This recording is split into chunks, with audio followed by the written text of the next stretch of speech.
Hello and welcome to Breaking Bread with Rivaaj Maharaj, where nothing is off the table.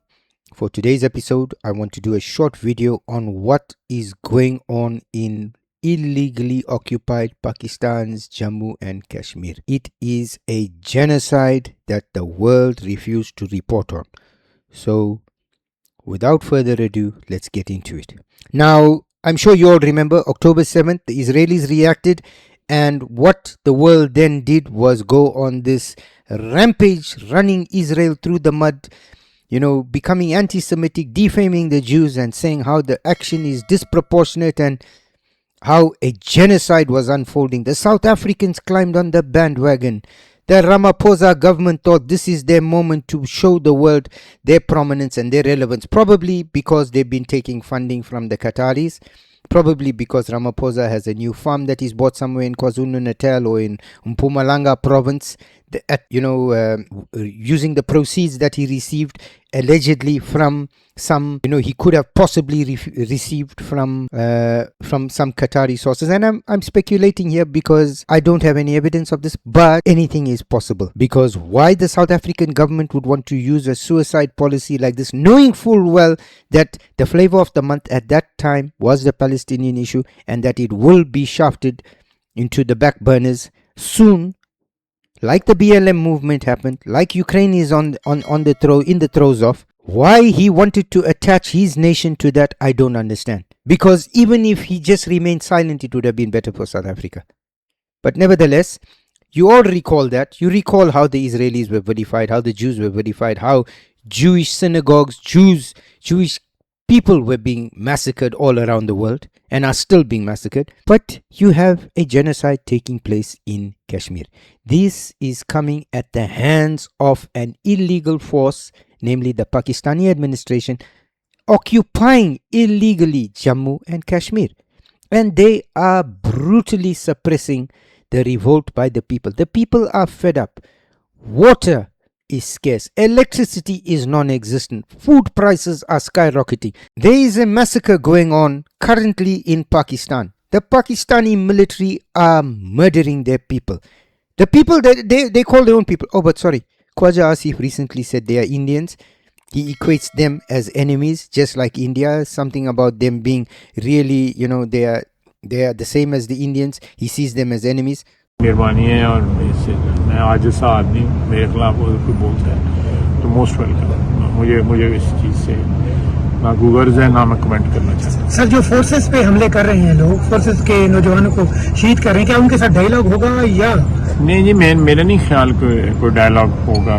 जो जिस तरह मैं फिर दोबारा कहूँगा कि मैं इनको हिंदुस्तान के साथ जो है ना इन लोगों को ब्रैकेट करता हूँ, उसी ज़ुमरे में इनको शुमार करता हूँ जिसमें हम हिंदुस्तान को दुश्मनों की सफ़ में देखते हैं। ये लोग भी पाकिस्तान दुश्मन हैं। Thank you.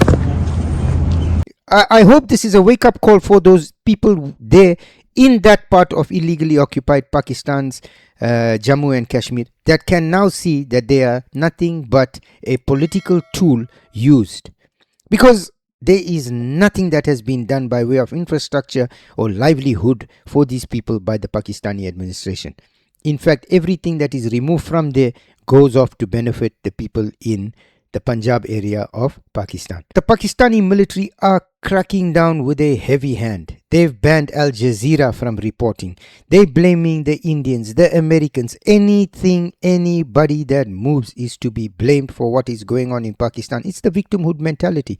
And as long as you keep doing that and are unable to see the error in your own ways that has sparked the situation, you will continue to have these situations. The problem is these situations grow in number, they grow in ferocity, and things become untenable. That is natural progression of these types of events. That is what is going on currently in Jammu and Kashmir. I'm going to attach a video that I've come across, and it's on a post on X that I came across by Sanjay Dixit, who attached a post from Gaurav C. Sawant, who says, "Firing on people. Pakistan security forces Azad free to shoot and to kill in so-called Azad Kashmir." They call it free Kashmir. He's right. They call it free Kashmir, but it is actually illegally occupied Kashmir. I'm going to do a little clip on what Jeremy Corbyn had to say, and you see how duplicitous the words and the use of words are. Because the BBC do this a lot, The BBC like to pick and choose who they support. Rather than reporting the news without a bias, they use subtle terminology to steer the mind of the reader or the viewer in the direction they want you to go in. And so for all intents and purposes, Pakistan says it's Azad Kashmir. There's absolutely nothing Azad about Kashmir. The part of Kashmir that they control is illegally occupied and it is brutally suppressed. There's a heavy Pakistani boot on the neck of these people, and they have suffered and been tortured since inception of Pakistan. How long it's going to continue, I don't know, but I can guarantee you this much: it is going to break away. There is going to be secession. 100%, that is a guarantee. He further says, if you want to see the face of Ghulam, or a slave, Kashmir, it is live on camera in Pakistan-occupied Jammu and Kashmir, Pak-occupied Gilgit-Baltistan, Pak-occupied Balochistan. Wake up, world. You've got this video here by Subodh Kumar, who says POJK protest, Pakistani Rangers and security forces opened fire on protesters and JAAC members in Muzaffarabad. Pakistani security forces are firing directly at unarmed civilians as the crackdown intensifies, with scenes of violence unfolding in the city.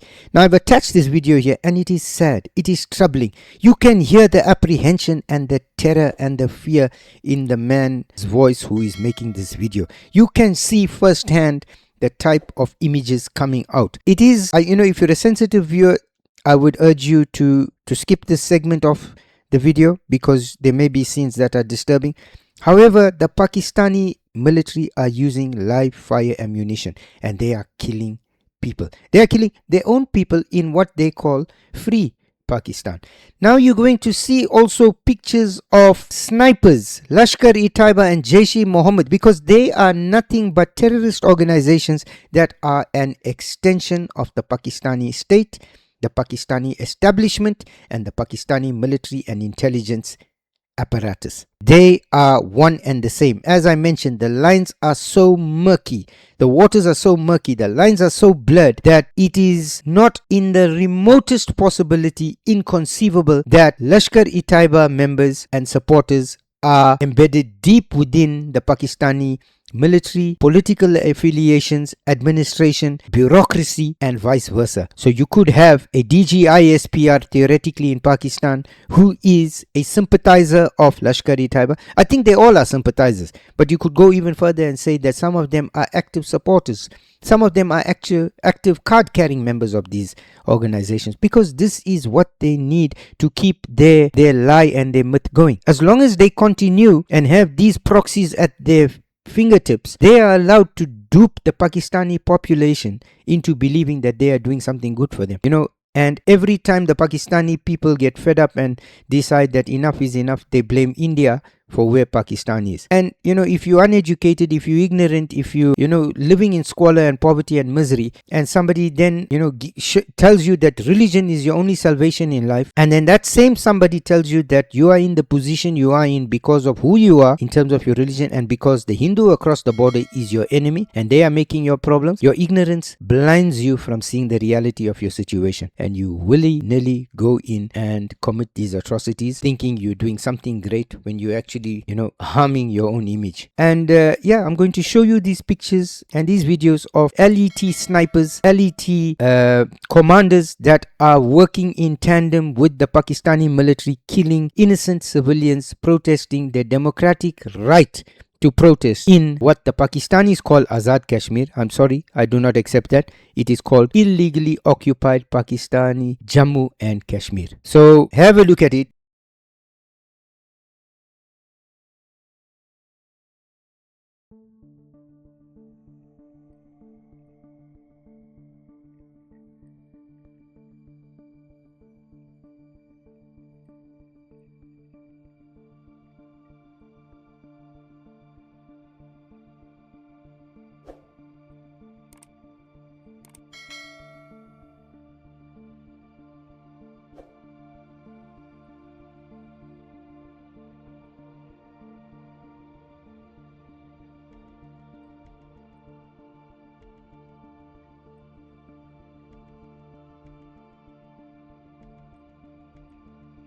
the state apparatus is coming out. When Tarar comes out and says that they are under attack from the Americans, he is going to be rallying the Islamic card. He's already said it. The Americans after 9/11 don't want a big Islamic nation.